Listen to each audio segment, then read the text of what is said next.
Operating the Kärcher CV couldn't be any easier. The first thing we want to do is go ahead and inspect the cord. Now if you find any exposed wires or any rips, tears or anything like that, go ahead and report that over to your supervisor so we can get that replaced immediately.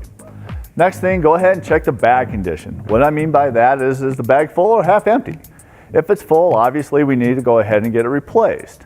Go ahead and plug the unit in, turn on the main power, make sure your brush is set correctly, and away you go.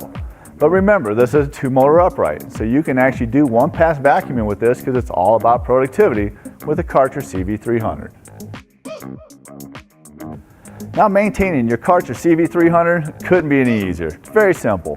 First thing we're going to do is start with inspecting the cord. If you see any exposed wires, any cuts, any nicks in that cord, please report it immediately to your supervisor so we can get that replaced.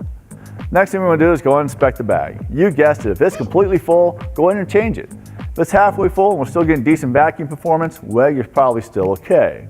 Now when it comes to inspecting your filters, you're going to notice there's a motor filter underneath the bag itself. Now you don't have to replace the filter every time you replace the bag, but we do recommend that you replace both your motor filter and exhaust filter about every 6 months. So January and July, whatever makes sense to you, again about every 6 months.